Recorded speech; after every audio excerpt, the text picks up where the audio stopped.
Amina AlTai is an executive coach and leadership trainer, proud immigrant and chronic illness advocate. A leading coach to notable leaders, executives, and founders, Amina's mastery is in connecting us to our brilliance and teaching us to live and lead from it each day. She's the best-selling author of The Ambition Trap, How to Stop Chasing and Start Living. Amina has partnered with progressive companies such as Google, Meta, Roku, Snap, Outdoor Voices, NYU, and Huge. She's an Entrepreneur Magazine expert in residence, a Forbes contributor, and was named one of Success Magazine's Women of Influence. All right, my financially intentional people, I'm so excited to be joined by Amina AlTai. Right? Did I say that right? You got it. You sound so happy. Amina. I love it. I love it. Because I'm from Oakland. I'll be like, Amina. I know so many Aminas, but I know a good Amina too. So I love your name and I love what you're doing. So Amina is just a beast. Like, she is the go-to person for these big companies like Meta. And I'm honored that she graced us with her presence. Now, my little community. Are you kidding? Your community is amazing. And first of all, it is so hard to build a community. So anybody that has built anything, I'm like, you all are amazing. Like, I'm an entrepreneur too. I know this is no joke. You're amazing. Thank you. I appreciate it. But that's what we're going to be talking about. We're going to be talking about the Ambition Trap, which is your book. And then we're going to be talking about this toxic individualism that, is going on right now. But let's just hop into it. Let's talk about your background and just how you got started in this space. Yes. So I actually started my career in marketing and brand management, and this is my origin story of how I actually came to write a book on ambition. I am the child of immigrants and was told, like, keep your head down, work really hard, and when you do that, you'll have all the things that you want in your life. And when I first started my career, I just kept my head down. I worked really hard, first one in, last one out. I'm sure so many people listening can relate to that vibe. And I got really sick. And I eventually burned out, and I got a call from my doctor one Friday when I was headed into work. And she said, if you don't go to the hospital instead of going to work, you will be days away from multiple organ failure. I know. It was a shocking moment, especially at 28 or 27, 28 to get a call like that. And that was what I call my stop moment, because it literally was like, your relationship to success and ambition is quite literally killing you. You have to choose another way. And so from there, I went on to just amass all of these tools to feel better in my own life. So I went to coaching, I went to nutrition school, I studied mindfulness, like all these things just to feel better. And then fast forward a couple of years after taking a few other marketing roles, I realized this is the work that I was supposed to be doing. And I jumped off the cliff. I became an executive coach and was working with all these other really ambitious folks, and then was seeing the same patterns mirrored back. And so eventually that's how we came to the book. I love that. And I was definitely on that trajectory as well. Taught like you just have to go to the best schools, get the best job. And I was definitely in like the pursuit of degrees, then climbing the corporate ladder, and then realizing this is not for me, and then had to back into nursing. And so I definitely understand that path. I have so much respect for nurses. I come from a long line of nurses. Actually, my mom, my grandma. Why? Yeah, you all are amazing, truly. Oh, thank you. Thank you. I like to think so too. But on the other side, I'm just like, technically, I'm supposed to be like a hospital CEO or CEO of a health insurance company by now. And just the thought of that makes me want to gag. But also societally, people are just like, why wouldn't you want to do that? Yeah. Because of what we're about to talk about. So let's talk about it. Let's talk about this ambition trap. Yeah, let's go there. Yeah. So I wrote this book called The Ambition Trap because I was highly ambitious, had all of these other really highly ambitious clients that were struggling with it too. Actually, it all came to this boiling point in 2020 at the height of the social justice uprisings. I ended up coaching a handful of celebrity, very well-known girl bosses who were canceled. And my book isn't an analysis of cancel culture, but I saw all of these same patterns mirrored back. And I was like, okay, we have to pull this apart. So I ended up creating this whole framework on ambition. And what I was seeing was like twofold. maybe threefold, right? So the first piece was the stories that we tell ourselves, right? About what success has to look like, what our careers have to look like, the bias that we internalize. But the second piece is the system that we're operating in, right? It is biased. It is problematic. It does uplift some folks and push others down, right? And then we can weaponize that against ourselves. And so the ambition trap is feeling like we're caught between this space of feeling like we're both too much and not enough, because this system that we're in celebrates some folks' ambition and sees others as a detractor. Just to drop a little data here, men and women enter the workforce with the same levels of ambition. Men, it's seen as wonderful, we celebrate it. Women, it's seen as a detractor, we're penalized for it. Ambitious women that negotiate their salaries are seen as difficult. And then women of color are actually the most ambitious cohort in corporate America and experience the most headwinds. And so we get this mixed message of take up space, but not too much, speak truth to power, but not too loud. And then we end up burning out and hurting ourselves in the process. I can relate to all of those things. And you would even think, like, even in female dominated workforce, like nursing, that wouldn't happen. But it's the same thing because it's still under this societal context, right? That if you're too assertive and just out there, then, oh, you're looked at as like a threat. And instead of just saying, oh, no, I'm an advocate, I'm like doing all these things, that would be, for a man, really celebrated. It's really, oh no, you're not professional. It always comes up in evaluations. It's always like, tone yourself down. I've heard all of these things. So it's really just like resonating with me. Yes, the tone policing is so real. Yes. I have to share this one story because I think it's so compelling and interesting. So it's about the ambition penalty, right? The idea that not all of us are allowed the same levels of ambition.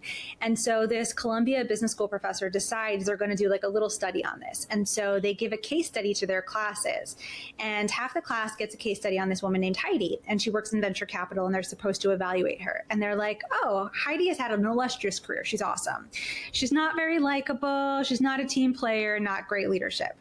Now, the other half of the classes evaluates a case study of a man named Howard, and Howard also works in venture capital. And they're like, oh, also had a great career, but amazing leader. We love him. Such a great team player, all of these things, right? But jokes on those students because it turns out that they're the same person, that this professor actually swapped the name to underscore gender bias around ambition. And I feel like that is the essence of it, everything that you were just saying. Yeah, I kind of already knew what that outcome was just because that is just how it is. That's just how it is. Even being a minority in the same thing, like those studies that have been done similar to that, where they swap out a name on a resume. It's the exact same resume, but the resume will get 100 times more positive, receptive responses just because of just a name swap. And it is so frustrating. So frustrating. But then how do we navigate in these spaces successfully? Yeah, I think so. I don't want to download the work on our individual shoulders only because I think that's problematic. It's like we need to stop telling women and other historically excluded people to fix themselves and instead fix the places where we're working, right? But I do think that looking at our side of the street can be really helpful and can shift how we experience things. And in the book, I talk about ambition is neutral and natural. It's simply a desire for growth, a wish for more life, which is inherent in every living thing on the planet, right? From plants to humans. And so ambition can't be right for some people and wrong for others, but where we get a little tripped up, where it gets a little wonky, where our experience starts to not feel good is where that ambition is coming from. So there's two types. It can be painful ambition, which is driven by our core wounds, or there's purposeful ambition that's connected to our truth. And so if we are feeling like we're bumping up against a lot of headwinds and barriers, and listen, so much of that is systemic, but where are the places that we could feel different in our own life? I would look at that because there's 5 core wounds: rejection, abandonment, humiliation, betrayal, and injustice. And each of us has 1, 2, 3, or all 5 of those wounds, and we can spend time unpacking that. But if our ambition's built upon that, it's going to feel really wobbly. So that does become a good place to start. Yeah, you were listing those off. I was like, yep. I have 3. So anybody listening that's, oh my gosh, what if you have more than one? It is typical. Don't you worry. Let's spend some time unpacking that. But I also want to expand on what you were just saying about if your ambition is built on any of those things, it's going to feel like wobbly.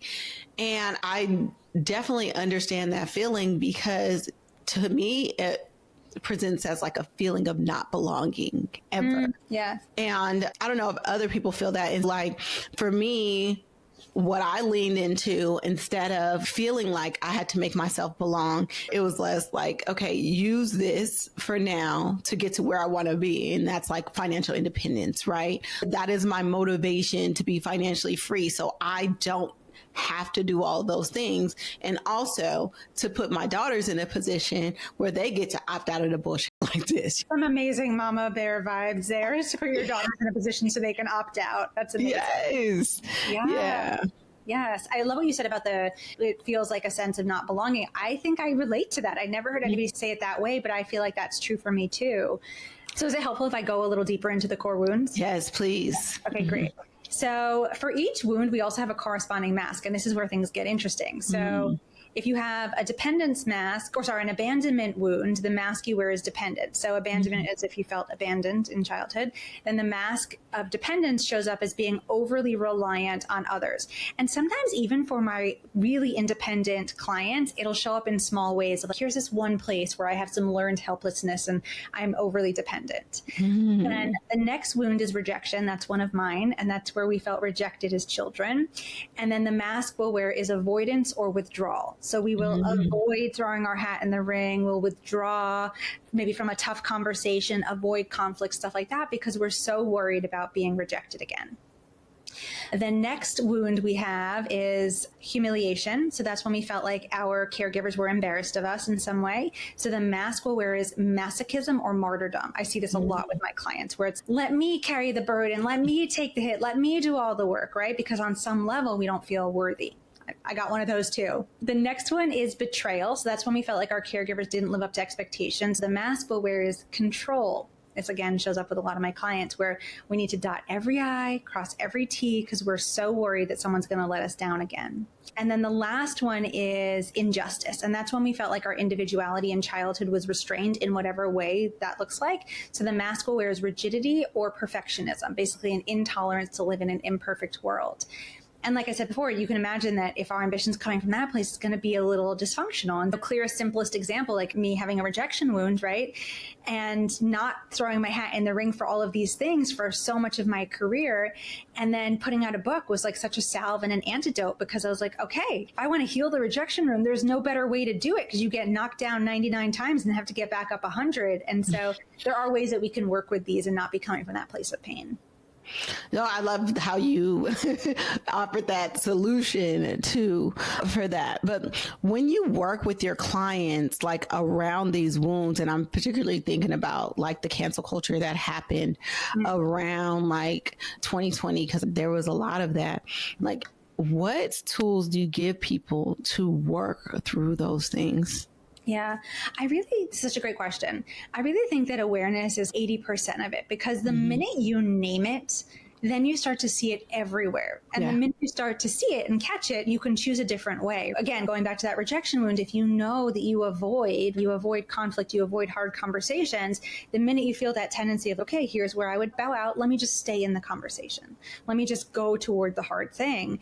That's where our life starts to shift really dramatically. But for so many of my clients, it's like the awareness of it, already just naming it really shifts things very dramatically. And then just moment to moment, choosing a different way. When you were talking about like the cancel culture that happened, one of the things that came to mind is I wonder why these people got caught up in that culture. Was it because in their ambition, they lost a part of that integrity that they had in chasing what they thought they needed? Like, I feel like once people get to a certain level, either professionally or just like success wise, that it feels like they have to conform to what's acceptable. So it's just I feel like you have to lose a part of your identity that might tie you to a community or a standard that is not I'm trying to say it politically correctly. I really get what you're saying. Yeah. So I think it's a bit of a both and, because what I was seeing with my clients, and listen, this is not the hugest study, right? But what I was seeing with my clients is that they had these stories about themselves and ambition, and then they were operating in this broken system. So many of them were venture backed. And so the venture capitalists were saying, hey, we want you to grow really fast, right? We want you to grow at these unsustainable paces. And to grow at those unsustainable paces, they then had to cut essential corners. And because they're one of the few, right, women get less than 2.7% of VC funding. There's not a lot of women in the room, let alone women of color. And so because they're one of the few in the room, they're like, we want to stay in the room. Okay, so we'll do what you say. We'll cut that corner. And I think that they're operating in a system that is somewhat dehumanizing, and then that gets perpetuated. Yeah. And somebody was telling me the story of they were fundraising and they were like, literally not even a week postpartum. That's so dehumanizing. But like things are falling apart, and they felt like they had to get in there and save the business, right? And so I think that there is a lot of being asked to cut these corners, operating in a dehumanizing system that dehumanizes you, and then you perpetuate the dehumanization. Oh my God, that made me want to cry because I know how that feels, and that pressure, and like you're in one of the most vulnerable states, and that is enough to push you over the edge to totally lose your mind. And you see it like postpartum, like women have the highest risk factor of having a baby is depression, and major depression in a way. And oh my God, that just made me really sad. But I understand that because that's who you're expected to be, because again, you're trying to adapt to the system that was never meant for you. Exactly. Never meant for you, and doesn't want to continue to make space for you. So you're fighting to stay in that space, right? So then you're going in a week postpartum, like when exactly what you said, like you're in such a vulnerable state and probably don't feel like you have other choices. Yeah. And it just seems like there's not a push for that to change. We see more efforts like that in the workforce, but in these venture capital spaces, in these entrepreneurial spaces, there's not a lot of room for that. It's either you hop on this boat, this train, and then you go along with the flow of how to be successful. You do these things, or you just get left behind. And I'm just like, man, it's hard for me to imagine trying to chase that instead, or trying to even fix those systems. Instead, I'm just like, let me focus on my financial independence so I can opt out of all that stuff, because I don't want to do that. And it needs to change. But to be those change makers seems so daunting and so overwhelming. I can't even imagine. Yeah, I'm with you. I think the same thing too. Somebody once said to me, there are people that work in the system, there's people that work on the system. And what I would add to that are the helpers that help those people that work in and on the system. Yeah. And I think you and I are those helpers, and they need like safe spaces. They need places where they can grow. They need places where they have a sense of belonging that aren't in those spaces. And yeah, I think it's super important that we have spaces like you and I are creating to nurture those folks that have to go in there. Yeah, I'll definitely be a helper, because I'm just like...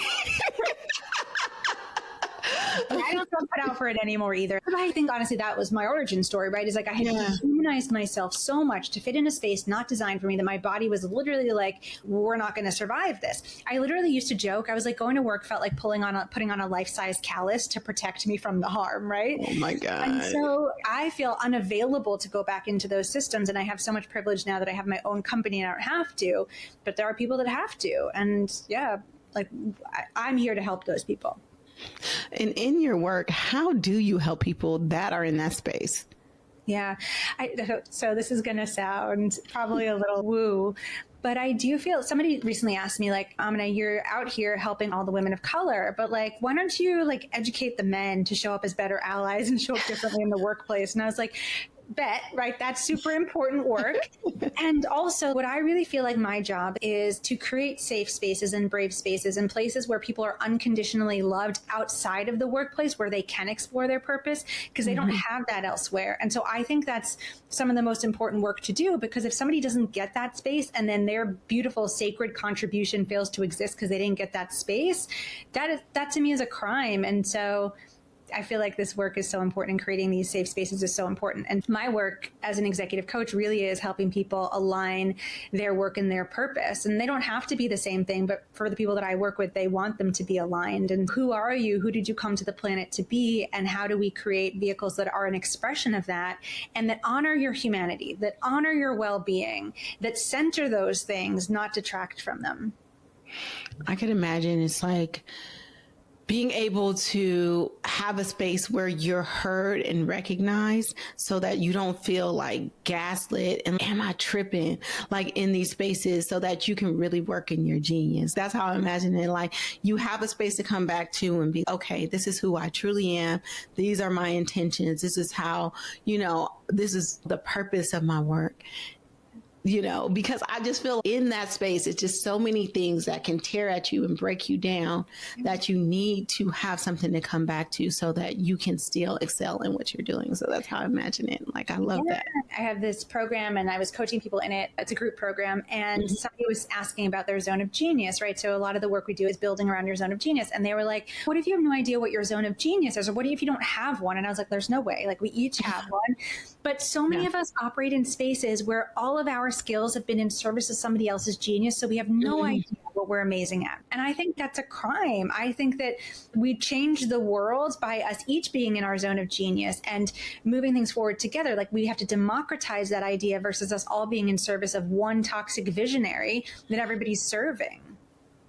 That's a whole word.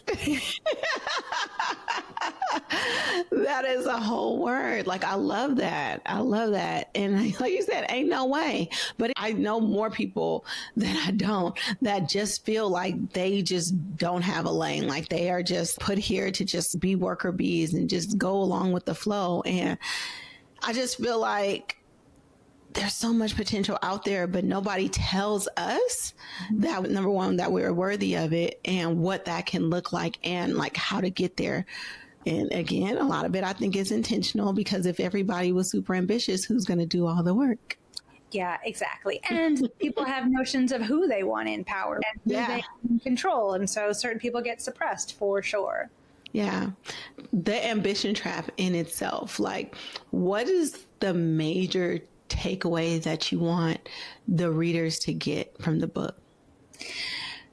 A couple of things. So first and foremost is my invitation with the work is for all of us to come out of that painful relationship with ambition that's driven by our core wounds and instead to come into purposeful ambition that's connected to our truth and to our purpose. We move really differently when we do, right? It's like we're not moving with urgency culture. We're more collaborative versus individualistic. We focus on using our gifts to help the world. We're not instrumentalizing our minds and bodies. We're taking care of ourselves. It's just a really different paradigm. So that. And when I was socializing the conversation around ambition as I was writing the book, people fell into two camps. And the first camp was, I'm highly ambitious, but that ambition has been expensive. And so it's cost me my health and my relationships, and I don't want that anymore. And then the other camp was, I've only seen a toxic version of ambition, so I reject it altogether. And I don't want us to fall into that binary. A third option exists, which is what I'm talking about with purposeful ambition. And then the last thing that I'll say that I really want people to take away is that the next thing that I want to say is that ambition moves in cycles. So we're taught basically that it's more for more's sake all the time, right? This never ending upward trajectory, always moving the goalpost. But I actually think that, again, that upholds a toxic and oppressive systems. And I really think that we move much more like nature does. So we move in cycles, where there's a season for growth and there's a season for rest. So maybe in this season you want to grow, you're feeling really ambitious. And so you have this seedling of desire to grow and you take care of your inner and outer environment. And because you do, you have this beautiful growth period. But the seasons always change, right? And so then we wind down and we go back underground and we rest there until the ground's nurtured enough that we can rise again. And I think that's such an important shift around ambition.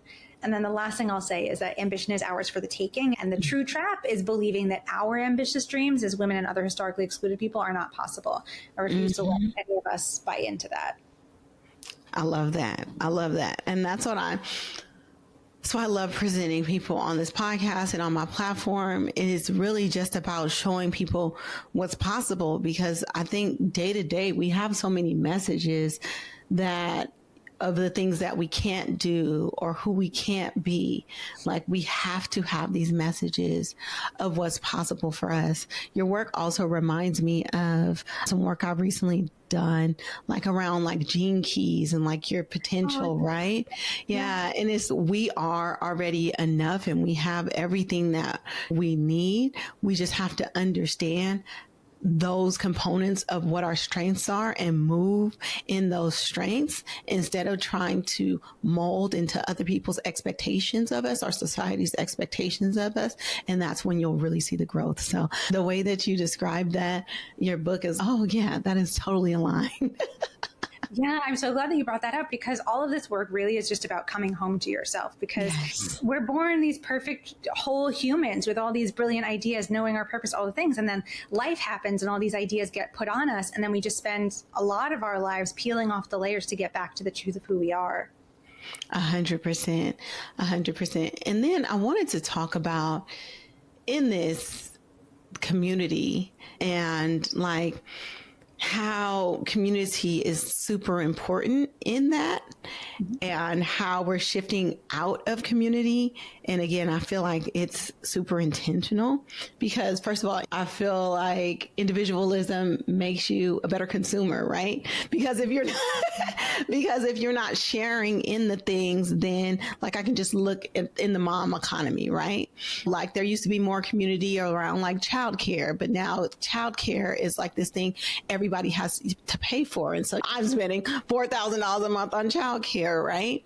Like there used to be shared resources. And so without shared resources, now everybody has to buy the things. Why do everybody need a lawnmower on the block when you only use it like once a month? Things like that. But just like the community and just the family structures, I feel like are under attack as well. But yeah, I want to hear your thoughts about this individualism that we're seeing. Yeah, I love what you're saying, right? The individualism makes you a better consumer. And I think that's such a brilliant way to put it. And I think it's absolutely true. And I think that individualism, especially in the work context, I refer to as toxic individualism because it is, right? It's like this idea that we have to elbow everybody out of the way to get where we want to go. And we hurt ourselves and we hurt others. But I think so much of it is perpetuated by scarcity, right? We're told there's space for only one woman of color, one queer person, right? And so we're like, okay, then I got to fight my way and I've got to do this as an individual. I happen to come from two collectivist cultures and was taught so much about the community element and like how much you really need to lean into taking care of family. And so that was always like really central to me growing up. And I think I lost a lot of that in the beginning of my work journey, being like, okay, I've got to race to the top. I'm here by myself. But I actually think a race to the top by ourselves is actually a race to the bottom. And how we create these more healthy cultures is us being in that cyclical nature of ambition together, right? Collaborating. And that's how we create these cultures of care that center purpose and well-being versus the scarcity driven, only space for one, elbow people out of the way. Like we're stronger together if we unite around our gifts and our voices, right? That's how we're going to drive change. Yeah, I was going to say there's so much change that's made in those collective actions.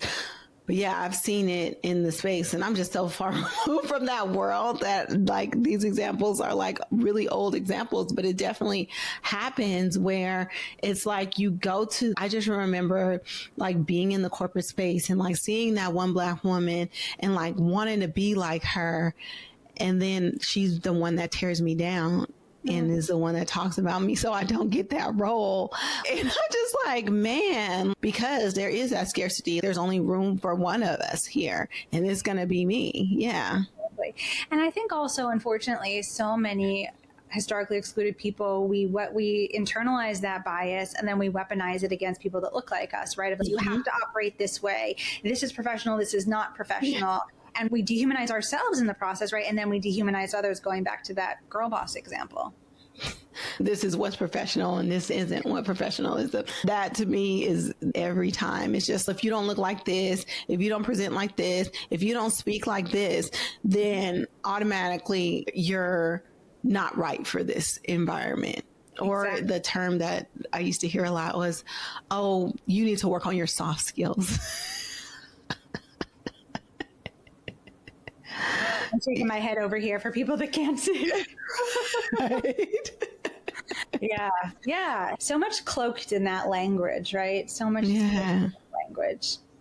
It is a lot. It is a lot. And I just, again, I just gave up like hope on like that any of that stuff will change. And I'm just like, yep, what works for me is making sure I create a lane where I don't have to do that and I don't have to buy into that, and then show other people that's possible. And that's my community, those people that want to escape that.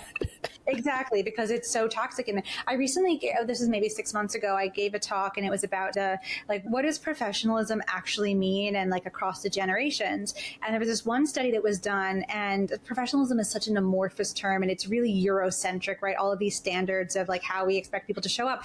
But when you look at the data over the years, it wasn't too long ago. It was in like the 2010s or early 2000s when we valued slimness as professionalism. Yes. And like, I was looking at that data and I was like literally throwing up in my mouth of, oh, wow, all of this is so ableist, so Eurocentric.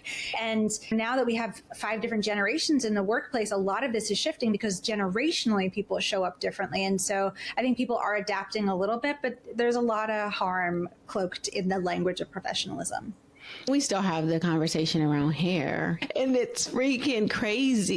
You would think that wouldn't be a thing, but I think Michelle Obama just talked about it. Like, of course, she knew when she went to apply for her law internships that she wasn't going to come in braids because she knew it wasn't going to be acceptable. And it's a whole lot of things that the code switching that we have to do just to make sure that we're taken seriously.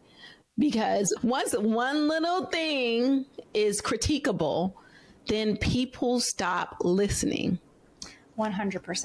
100%. Yeah. And then there's that piece, right? And then, you know, what I've also been navigating with some clients in the workplace too is appropriation now, right? So for so long, we were told that certain things were unprofessional, like Black women and their nails, right? And now you see nail culture, nail art taking off, and that's now acceptable because there's an adjacency to whiteness. And so it's really interesting to watch this unfold right now, and the level of appropriation and what we're saying is acceptable because of who's doing it.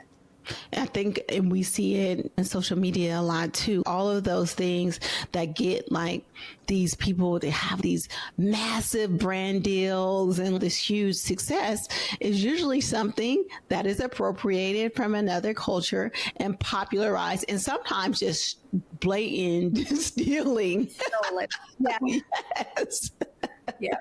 And now it's popularized, and as to where like those original content creators are shunned or looked at a certain way, these people are monetarily and heavily monetarily rewarded for the same things. And even though it's technically not the professional space, I feel like that's shifting into what is, I don't know, popular culture. Mm-hmm. Yeah. Yeah. Yeah. Yeah. But again, this comes back to if the workplace is so disempowering, if the workplace is so extractive, if the workplace is saying, hey, this isn't professional, but we'll let it slide if this group of people does it, right? Like the way to become empowered is to create spaces of our own, right? So everything that you're teaching and showing people what's possible through entrepreneurship is so important because those are the spaces where we get to be ourselves. Yeah. And that in itself is the goal, because like for me, it's always been a dream to be able to show up exactly as I am and not have to worry about being taken seriously, not have to worry about getting paid, not have to worry about just the judgment or the tear down, and all of that things are like being attacked. And it still happens. It happens all the time. But I think the thing that has held me up is my community, is like creating that lane to where people are like, girl, stay in that, because this is what we need. This is what is helping us. We see ourselves in you, and only because you can show up exactly how you are. Yes, I love this so much. I have a fun story to tell. So I have curly hair. And when I first started my career, the first boss was like, you cannot come to work with curly. Your hair looks unprofessional. Like, you have to blow out your hair. Long story short, I straighten my hair these days because I feel like I lose more hair with curly hair and with chronic illness stuff. I've had a whole hair loss journey, so that's a whole separate thing. Yes. But But recently I was going to this interview and it was they literally said, you have to dress in this particular way. And my friend came over and I was like, I literally have no clothes that speak to this because I've spent like the last decade as an executive coach and like really in my own business, just being fully expressed and being myself. I was like, I don't have any of those clothes that say fit into the box anymore. And I was like, this is such an amazing moment and a full circle moment because I literally don't have the outfit to fit in your box. I can't go. No, I love that because I love the reframe because it's just, you could be like, oh my God, like I don't and I can't. And it's just, I don't and I don't have to anymore. Like, I love that. I love that. Yes. I was like, I love that I don't own a plain white button down anymore. Yo, what is that? Yeah, exactly. Amina, this has been like really amazing. And I just feel like, especially right now and in the times, like people need to hear these things and understand, especially people right now. I just think about all the Black women who were excelling in corporate spaces and now have been laid off or are like trying to redefine who they are and what value they bring. I really feel like these messages are super important, super timely. So I really hope that people are able to pick up the book, are able to hear their worth through our conversation. And yeah, I just want you to speak to those people and where they're at, and then also offer up like how people can work with you and get your book and all of those things. Thank you so much. And thank you for the work that you're doing to show people what is possible, because I think this is exactly it, right? We need people that expand our belief systems of what's possible.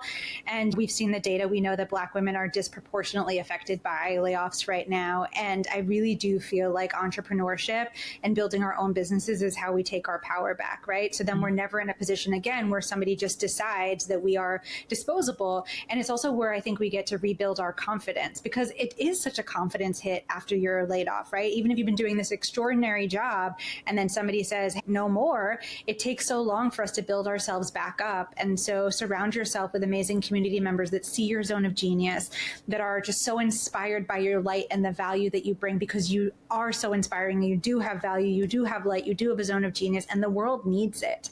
And so how can we lean into that more so that you're super empowered? And I do think, again, last soapbox moment, but entrepreneurship is so empowering because when we have more resources, we can resource other people too. And so like you're doing, supporting your daughters or your children, when we have more resources, we can direct more money to the causes that we deeply believe in. We can shift our own reality. Like really, that's where the game changes. And so like you, I'm a big proponent of building our own dreams, and then we're empowered and we have agency.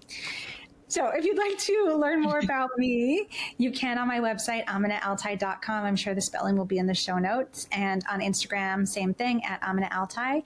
The book is called The Ambition Trap, How to Stop Chasing and Start Living. And you can find that everywhere you buy books. And yeah, and if you're interested in coaching, you can learn more on my website.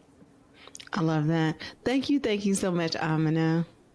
Oh my gosh, thank you for having me. You are incredible. I know this community is absolutely incredible, and I was so grateful to be here. This was an incredible combo. Oh, I'm honored. I'm personally honored. So thank you.